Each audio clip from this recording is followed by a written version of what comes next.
المسلمين المصريين ضيوف على الأقباط كما قال الأنبا بشوي؟ الحقيقة أنا فعلا أذكر أن الأنبا بشوي قال هذا الكلام، وأذكر أن أنا رديت عليه في مقالة في المصري اليوم. وقلت له الكلام ده هو كلام غريب جدا وغير صحيح. وإلا على هذا القياس حين دخلت المسيحية إلى مصر منذ 2000 سنة فاتت، مش كل المصريين اعتنقوا المسيحية. جزء من المصريين لم يعتنقوا المسيحية، ودول اللي هم اسمهم The Gnostics أو العارفين. وقلت له على هذا القياس جزء من المصريين ظلوا على عقيدتهم القديمة وهي الأمونية أو الأوزيرية، يبقى اللي اعتنقوا المسيحية يبقوا ضيوف على الأمونيين والأوزيريين. حين جاء الإسلام إلى مصر البعض اعتنق من المصريين المسيحيين الإسلام، فهم مصريين، ولكنهم كما أن المسيحيين اعتنقوا المسيحية أيضا المصريين لما جاء الإسلام جزء كبير من المصريين اعتنق الإسلام. الدليل على هذا ويؤكد هذا دراسات جاية من الغرب ودراسات جاية من مصر نفسها. الدراسة اللي جت من الغرب عالمة جينات سيدة عظيمة اسمها بروفيسور مارغريت كاندل. الست ده هي عملت دراسات على 3 شعوب، وكان لها يعني سبب في اختيار الشعوب ال3 دي. عملت دراسة على الشعب الألماني على أساس أنه آريان ريس أو جنس آري، وهتلر كان دايما يقول أن ده الجنس النقي. وعملت دراسة على الشعب اليهودي على أساس أنهم يقولوا إحنا شعب الله المختار وإحنا ما خلطناش ولا اختلطنا بأي حاجة. والشعب المصري أيضا عملت عليه دراسة، عاوزة تشوف الجينات بتاعت كل مجموعة من هؤلاء. فاكتشفت أن الاريان ريس اللي هتلر بيقول عليه شعب نقي أنه من كل لون يبطست، وأنه أشكال وأنواع وألوان، وحكاية بقى أنه شعب نقي لا.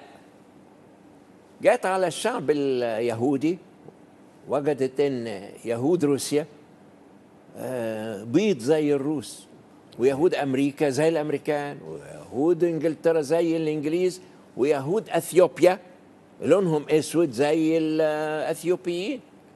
فإذا برضو مسألة شعب الله المختار والى آخره دي غير صحيح.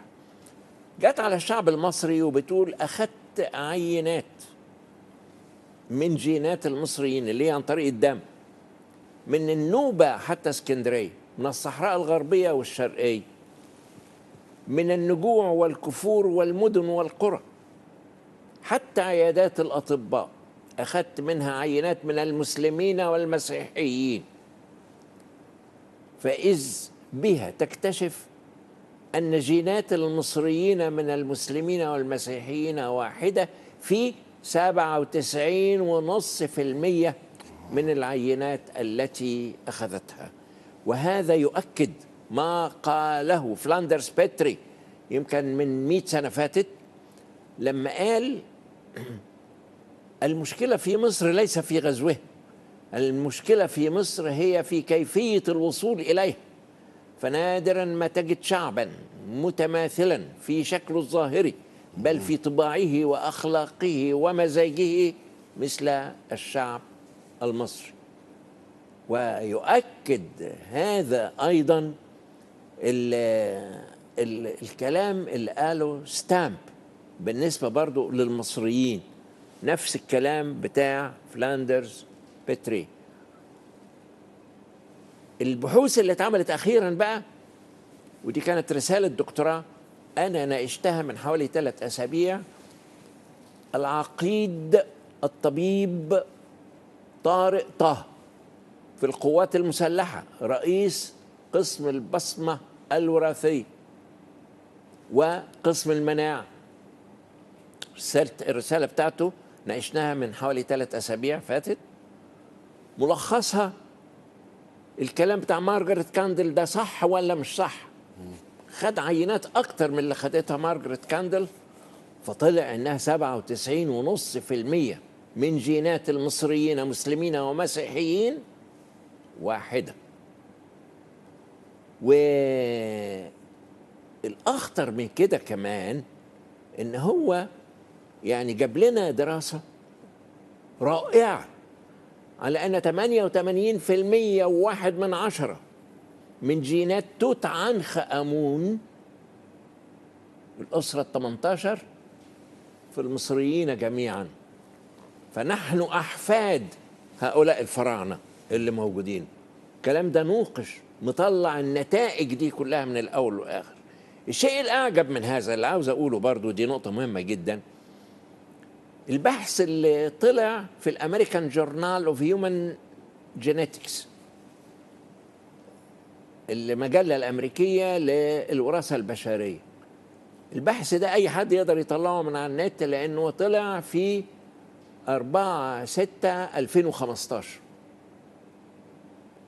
البحث ده هو ملخصه إن 3 من العلماء الكبار برئاسة مارك جوبلينج ولوآ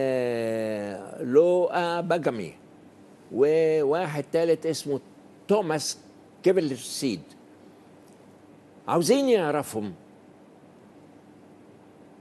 هل جينات الأثيوبيين عن طريق باب المندب والجزيرة ثم إلى العالم كله طلعت من أثيوبيا، ولا جينات المصريين عن طريق شبه جزيرة سيناء طلعت للعالم كله عبر 55,000 سنة مضت. الصدمة الحضارية أو الصدمة العلمية اللي وصلوا إليها بعد دراسات عنيفة جدا أن جينات المصريين موجودة في الأسيويين والأوروبيين منذ 55,000 سنة مضت.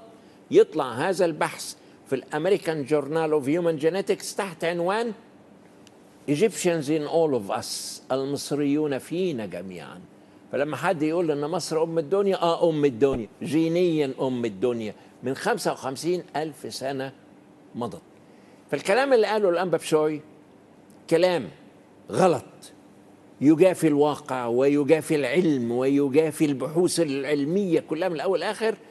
واسمح لي أقول لك يعني نظرة طائفية، وأنا هاجمته في المقالة دهية، قلت له ده ما يصحش الكلام ده اللي يتقال، ويدل على ان ايه ضيوف علينا مش ضيوف علينا، ده هم احنا، واحنا كنا ضيوف على الامونيين ولا الاوزوريين؟ ايه الكلام اللي مش مظبوط ده كله من الاول؟